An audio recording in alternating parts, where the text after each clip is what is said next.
Bismillahirrahmanirrahim.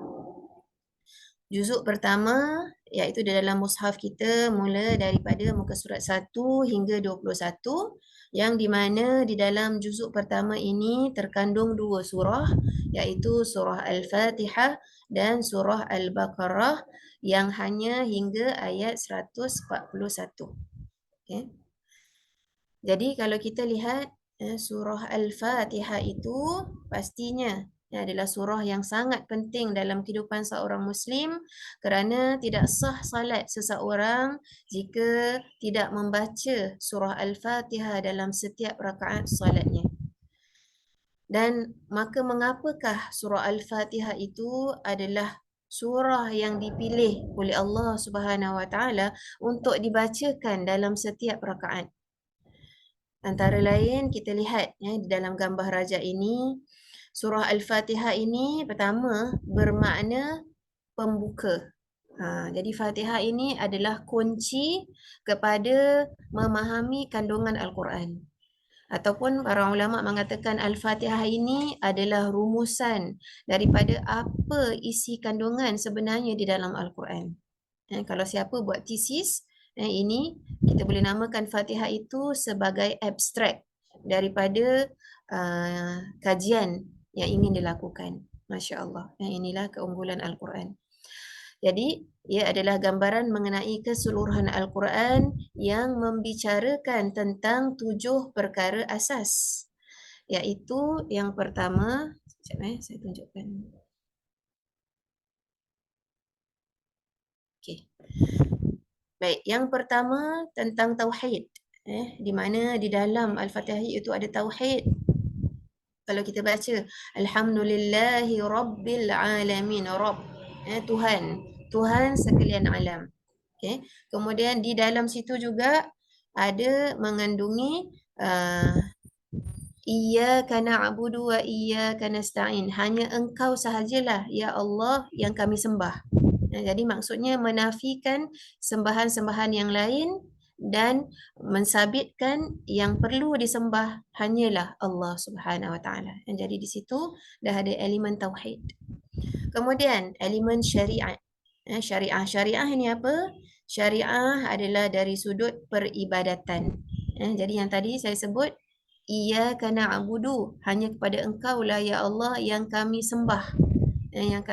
Jadi itu adalah sembahan yang hanya kita tujukan mukhlishina lahuddin, hanya semata-mata kepada Allah Subhanahu Wa Taala. Jadi ada solat di dalam situ, ada doa permohonan di dalam situ. Okay, iyyaka na'budu wa iyyaka nasta'in. Yang kita minta hanya kepada Allah. Kemudian ada juga dari aspek kauniyah. Kauniyah itu iaitu mengandungi ayat-ayat tentang penciptaan Allah. Allah SWT mengatakan Allah adalah Tuhan Rabbil Alamin. Kemudian ada cerita tentang akhirat juga, iaitu Maliki Yaumiddin, Tuhanlah. Kita boleh kata pemilik hari akhirat, pemilik hari kemudian, ataupun kita boleh penguasa hari kemudian, raja pada hari kemudian. Jadi Malik ni ada dua makna, raja dan juga pemilik. Maknanya yang boleh memberikan kata muktamad itu hanyalah Allah Subhanahu Wa Taala di hari akhirat. Maka sebab itu kalau kita melakukan ibadah, maka niatkanlah ibadah itu semata-mata untuk nak mendapatkan keridaan Allah. Kita ibadah ni bukan kerana banyaknya ibadah kita masuk syurga. Hanya sahaja kita ibadah itu kalaulah dipandang oleh Allah ibadah kita, barulah kita berpeluang untuk masuk syurga. Jadi bermakna kita masuk syurga atas keridaan Allah pada kita. Okay? Maka kita lihat juga ada unsur ibadah di situ.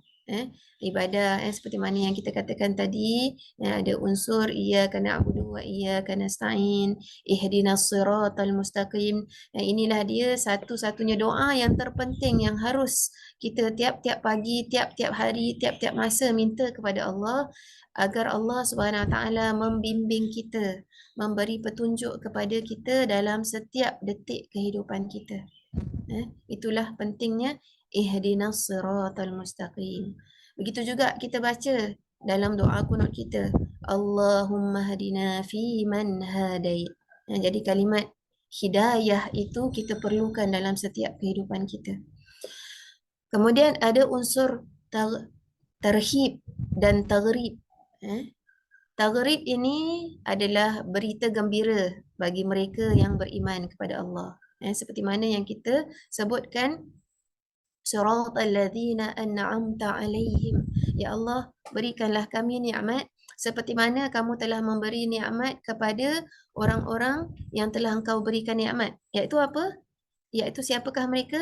Iaitu golongan orang-orang yang beriman di kalangan para anbiya, para rasul, kemudian orang-orang yang beriman, orang-orang yang saleh yang disebut oleh Allah Subhanahu Wa Taala di dalam Al-Quran.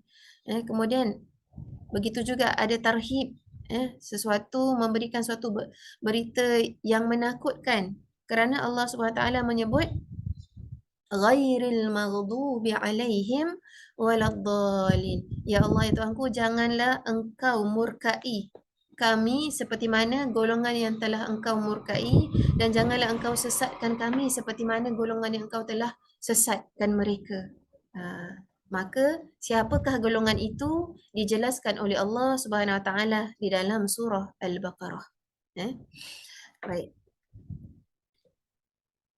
Jadi seterusnya, lagi di sini surah Al-Fatihah mengandungi dua bahagian.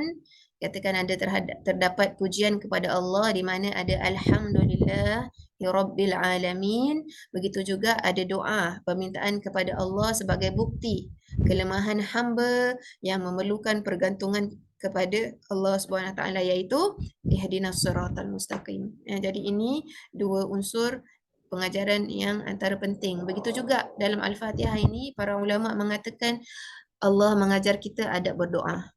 Kerana bila kita mulakan doa, kita tak terus cakap, Ya Allah, aku minta tu, aku minta ini. Tapi kita puji Allah dulu dengan bacaan Alhamdulillahirabbil alamin. Kemudian kita selawat kepada Rasulullah. Wassalatu wassalamu ala asyrafil anbiya'i wal mursalin. Baru kita masuk dengan doa kita. Kemudian bila tutup pun sama. Tutup dengan selawat dan kemudian puji Allah. Walhamdulillahirabbil alamin. Maka di sinilah kita mendapat tertib adab-adab berdoa. Okay. Dan poin yang terakhir untuk surah Al-Fatihah ini, ia merupakan teras, seperti mana saya sebut, dia adalah kunci kepada baki 113 surah selepas Al-Fatihah ini. Ia disebut sebagai Ummul Kitab, iaitu ibu kepada Al-Quran. Jadi maksudnya yang selepas Al-Fatihah ini semua adalah anak-anaknya. Maknanya semua dalam surah Al-Fatihah ini telah dirangkumkan di dalam surah Al-Fatihah. Dan ia juga diberi nama As-Sab'ul Masani, iaitu 7 ayat pujian yang diulang-ulang. Kenapa diulang-ulang? Kerana diulang oleh kaum muslimin di dalam solatnya. Okay.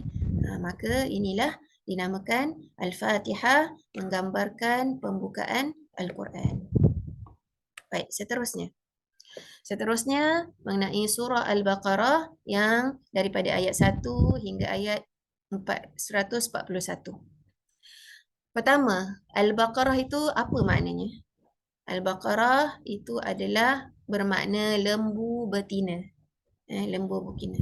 Mungkin kita rasa sedap-sedap memula surah Al-Fatihah pembuka, lepas tu yang kedua orbitnya namanya Al-Baqarah. Jadi pastinya Allah SWT memilih surah yang terpanjang ini di dalam Al-Quran ini dengan surah Al-Baqarah pastinya mempunyai hikmah yang sangat besar. Okay. Apa kaitan surah Al-Baqarah ini dinamakan dengan Al-Baqarah? Kerana kita akan lihat Allah menamakan surah ini kerana nak suruh kita ingat tentang kisah penyembelihan lembu oleh Bani Israel. Okay, ini saya tambahkan sedikit. Apa kisah penyembelihan lembu ini? Kisah penyembelihan lembu ini adalah ketika kaum Bani Israel ini berlaku suatu pembunuhan yang mana mereka ingin mengetahui siapakah sebenarnya pembunuh bagi orang ini. Maka diminta Mereka meminta Nabi Musa alaihi salam untuk berdoa kepada Allah dan memberikan mereka jalan bagaimana mereka ni nak dapat tahu siapakah pembunuhnya dengan nak hidupkan orang yang mati itu tersebut, kemudian agar dia boleh beritahu siapa yang bunuh dia, agar dia boleh beritahulah. Jadi itu dia punya matlamat dia. Maka Allah Subhanahu Wa Taala mewahyukan kepada Nabi Musa alaihissalam agar mereka membuat kurban. Kerana daripada kurban lembu itu, Al-Baqarah itu, mereka harus, bagi ulama mengatakan lidah lembu itu harus dipotong yang telah dikurbankan atas nama Allah, dipotong lidahnya, kemudian dipukulkan pada si mayat itu agar dia berkata-kata. Agar dia bangun dan berkata-kata. Maka kita akan nampak di dalam episod mereka ini ingin membuat kurban, mereka pada awalnya kita panggil excited sangat, jadi bertanya kepada Nabi Musa alaihissalam, lembu yang macam mana, apa warnanya, apa lembu tu yang biasa buat dan sebagainya. Jadi persoalan-persoalan itu sebenarnya merumitkan lagi mereka untuk nak mencari di mana satukah lembu yang harus dikorbankan. Padahal pada awal perintahnya hanya disuruh untuk menyembelih lembu, mana-mana lembu sahaja. Jadi maksudnya percakapan mereka, permintaan mereka sendirilah yang menyulitkan ibadah kurban mereka. Lantas apabila telah dijawab semua persoalan-soalan mereka, mereka rasa alah payahnya nak cari lembu yang seperti mana yang disebutkan. Hampir mereka tak mahu lakukan. Jadi inilah sifat yang ingin dijelaskan oleh Allah. Jangan kita menjadi orang yang bukan nak cakap banyak bertanya, yang macam-macam helah diberikan untuk nak melaksanakan sesuatu tuntutan, kemudian lepas dah macam-macam helah, supaya dengan helah itu anda akan meninggalkan syariat tersebut. Kita akan tinggalkan ibadah tersebut. Sedangkan pada awalnya Allah SWT sebenarnya menginginkan yang mudah aja kepada kita, dan dengan ibadah itu sebenarnya Allah SWT inginkan kita menjadi insan khalifah yang terbaik di atas muka bumi ini. Jadi memang indah penamaan surah Al-Baqarah ini agar kita ingat ciri-ciri kisahnya, jangan sampai kita menjadi seperti kaum Bani Israel yang banyak helahnya di dalam melaksanakan perintah Allah untuk mereka menjadi khalifah yang baik. Okey. Baik, seterusnya. Di dalam surah Al-Baqarah ini menerangkan sifat orang yang beriman, orang yang kafir dan orang munafik. Jadi kita lihat pada awal surah Al-Baqarah ayat 1 hingga 5, Allah Subhanahu Wa Taala menjelaskan kepada kita siapakah golongan orang yang beriman yang akan mendapat hidayah, daripada Al-Quran. Jadi dimulakan alladzina yu'minuna bil ghaib wa yuqimunas salah wa mimma razaqnahum yunfiqun. Ini 3. Kemudian alladzina yu'minuna bima unzila ilaika wa ma unzila min qablik wa bil akhirati hum yuqinun. Jadi ada 5 aspek ni, rujuk dalam Al-Baqarah surah ayat yang pertama lagi hingga ayat kelima. Inilah dia 5 ciri orang yang beriman, yang dengan ciri-ciri ini kalau kita berpegang teguh pada ciri ini, insya-Allah maka Allah Subhanahu Wa Taala akan turunkan kepada kita hidayah. Kita akan mendapat hidayah dengan Al-Quranul Karim. Kemudian seterusnya kita akan lihat muka surat sebelahnya, Allah SWT sebut tentang orang-orang yang kafir pula. Innal ladzina kafaru sawa'un 'alaihim a'anzartahum am lam tunzirhum la yu'minun. Jadi indahnya surah Al-Baqarah ni hanya cerita tentang ciri orang kafir itu dalam dua ayat sahaja. Iaitu dikatakan orang kafir ini, okey, apa definisi kafir? Kita mesti ingat, kafir ini bukan seperti orang musyrik. Orang musyrik itu orang yang menyembah selain daripada Allah. Okey. Tapi orang kafir ini adalah mereka yang telah sampai berita mengenai keimanan kepada Allah, berita mengenai Islam kepada mereka. Mereka mengetahuinya, mereka mengetahui kebenaran tersebut, tetapi mereka menafikannya. Mereka mendustakannya. Maka itulah baru dinamakan orang yang kafir. Sebab itu Allah SWT sebut, innal ladzina kafaru, sungguhnya orang yang kafir itu sawaun anzarta, sama ada kamu beri nasihat kepada mereka ataupun kamu tak beri nasihat kepada mereka, memang tak ada kesan apa-apa. Kerana mereka ni dah tutup hati mereka. Mereka dah mendustakan ayat Allah. Mereka dah tahu dah. Kemudian mereka dustakan. Mungkin mereka dustakan kerana kesombongan mereka. Mereka dustakan kerana keangkuhan mereka. Maka tak nampak hidayah itu. Maka dah tertutup pintu hati mereka. Mereka tak nampak petunjuk dan hidayah Allah. Seterusnya, orang-orang yang munafik. Ini yang paling panjang yang Allah sebut di dalam surah Al-Baqarah. Panjang sekali, lebih daripada berapa ayat? 10 ayat lebih lah gitu. Okey, baik, seterusnya. Kita lihat di antara kandungan surah Al-Baqarah lagi selain daripada membicarakan tentang tiga sifat orang-orang beriman, orang kafir dan orang munafik, terdapat dalam kandungan juz yang pertama ini juga kisah Nabi Adam alaihissalam dan iblis. Okey. Saya ingin membuat kesimpulan dekat sini. Juz yang pertama sebenarnya menceritakan tentang betapa pentingnya Allah, betapa pentingnya fungsi manusia Allah SWT ciptakan di atas muka bumi ini adalah untuk menjadi khalifah di atas muka bumi ini. Jadi di mana tujuan Allah SWT menciptakan Nabi Adam alaihi salam itu, maka dimulakan dengan Nabi Adam agar kita tahu siapakah dia manusia pertama, iaitu Nabi Adam alaihi salam. Mengapa dia diciptakan oleh Allah adalah untuk menjadi khalifah di atas muka bumi ini. Jadi memang Nabi Adam itu tugasnya diturunkan oleh Allah ke muka bumi ini untuk menjadi khalifah. Bukan Nabi Adam tu diturunkan ke bumi kerana dia termakan buah khuldi, maka dia turun. Dia dilaknat oleh Allah, diturunkan ke bumi. Yang itu salah. Itu bukan pegangan kita. Itu mungkin pegangan Kristian. Maka jangan terpengaruh. Jangan tersilap. Jangan confuse. Allah memang sebut, Allah ciptakan Nabi Adam ini sebagai khalifah Allah di atas muka bumi ini. Diberi training dulu di syurga. Apa trainingnya? Agar Nabi Adam tahu bahawa musuh ketatnya adalah iblis dan syaitan. Walaupun di syurga, tapi Allah SWT itu maha berkuasa. Allah nak jadikan situlah dia punya training ground Nabi Adam AS bersama-sama dengan Siti Hawa. Allah SWT nak memberitahu kita betapa liciknya, betapa betapa berperbagainya tipu daya syaitan itu untuk menjatuhkan manusia. Maka ambillah, maka jadikan syaitan dan iblis itu musuh kita, bukan kawan kita. Jadi itu sebenarnya pengajaran daripada kisah Nabi Adam di syurga, kemudian diperdaya oleh iblis. Okey.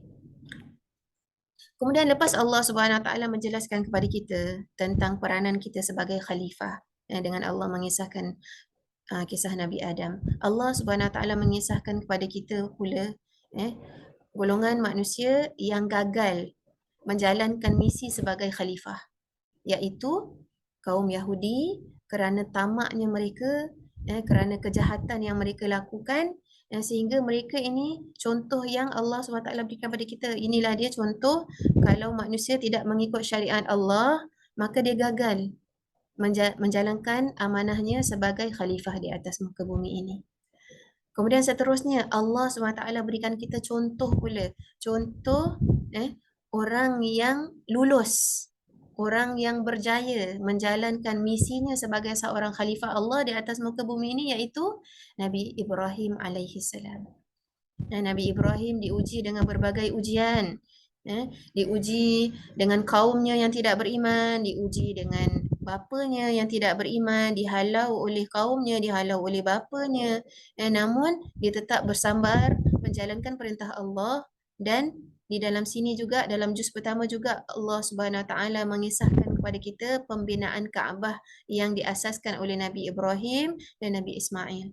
Sebagai simbol, inilah dia khalifah Allah yang berjaya di atas muka bumi ini dan dapat memakmurkan bumi. Subhanallah. Jadi juz pertama ingat mengenai khalifah. Tugas kita sebagai khalifah yang Allah ciptakan di atas muka bumi ini. Maka kita buatlah kebaikan sebanyak mungkin, kerana itulah memang tugas seorang Muslim.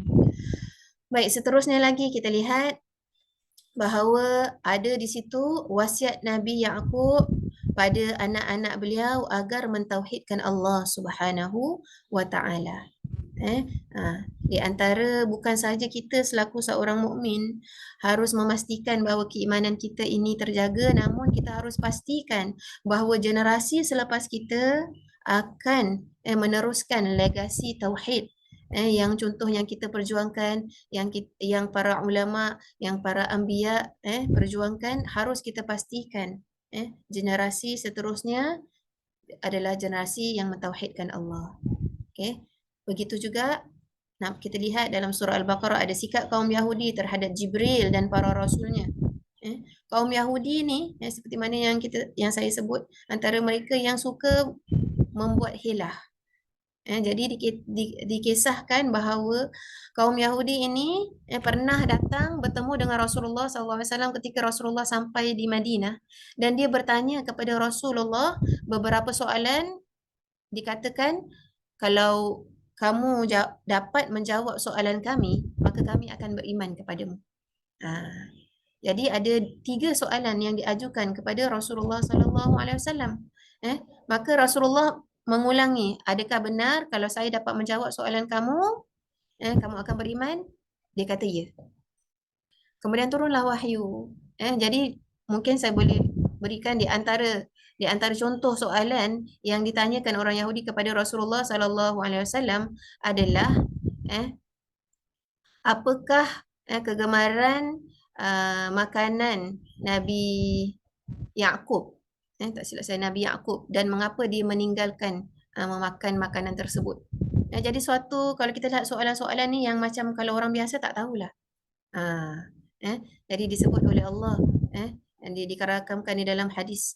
Kemudian selepas selesai Rasulullah dapat menjawab tu, dia minta tambah satu lagi soalan, dan di situ di soalan itu mereka buat hilah. Siapakah sebenarnya guru yang mengajarkan kepada kamu wahai Muhammad? Maka Rasulullah kata malaikat Jibril alaihi salam. Maka mereka pun membuat hilah. Kalaulah malaikat Jibril yang mengajarkan kamu tentang wahyu itu, maka kami tak boleh bersama dengan kamu pasal kami musuh dengan malaikat Jibril. Jadi mereka dah tak tahu apa idea nak cakap, maka mereka cakap mereka ni musuh dengan malaikat Jibril, jadi mereka tak boleh nak ikut kamu. Masya Allah. Jadi ini yang dimaksudkan sikap kaum Yahudi itu terhadap Jibril. Dia kata dia musuh dengan Jibril. Kemudian yang ketiga, penceritaan mengenai asal usul sihir. Perbezaan antara mukjizat para nabi dan sihir. Jadi Allah SWT sebutkan di sini agar kita dapat membezakan di mana contohnya sihir itu, kalau kita lihat kisah Nabi Musa AS yang berdepan dengan pakar-pakar tukang sihir, di mana tukang sihir itu apabila melihat tongkat Nabi Musa AS memakan semua tali-tali yang menjadi ular ketika itu, tapi dia makan, dia bukan matikan saja, dia makan semua tali itu sampai hilang lenyap. Maka mereka mengetahui sebenarnya bahawa ini bukan sihir. Ini satu miracle, satu mukjizat yang luar biasa, yang mereka kata is beyond their knowledge and diorang punya ilmu. Jadi harus kita tahu membezakannya. Okey, baik, yang terakhir, pertembungan antara dua golongan. Golongan yang diberikan oleh Allah nikmat, alladzina an'amta alaihim, iaitu siapa? Iaitu kalau segi individu yang diberi nikmat adalah Nabi Adam alaihissalam. Yang mendapat laknat, yang tidak mendapat nikmat Allah adalah iblis. Golongan yang dimurkai, Nabi Musa alaihissalam versus Bani Israel alaihissalam. Inilah dia pertembungan antara dua golongan ini. Agar kita ni mengambil pengajaran, nak ikut mana. Jadi Allah SWT seolah-olah pada juz yang pertama ni dah berikan kita comparison. Mana golongan yang diberi oleh Allah nikmat, iaitu penjelasan daripada surah Al-Fatihah, alladzina an'amta alaihim. Kemudian penjelasan dalam surah Al-Fatihah, ghairil maghdubi alaihim. Inilah dia golongan yang dimurkai. Siapakah mereka? Iblis dan Bani Israel yang menolak ajaran Nabi Musa alaihi salam. Alhamdulillah, ya, semoga sedikit perkongsian ini kita dapat mengambil pengajaran daripada Al-Quran, kerana sesungguhnya Al-Quran itu diturunkan kepada kita bukan sahaja untuk kita baca, tapi sebenarnya untuk kita fahami mesejnya, untuk kita amalkan, agar ia menguatkan jiwa kita, menguatkan hati kita, agar kita menjadi orang yang beriman, yang mendapat hidayah dan mendapat nikmat daripada Allah Subhanahu Wa Taala.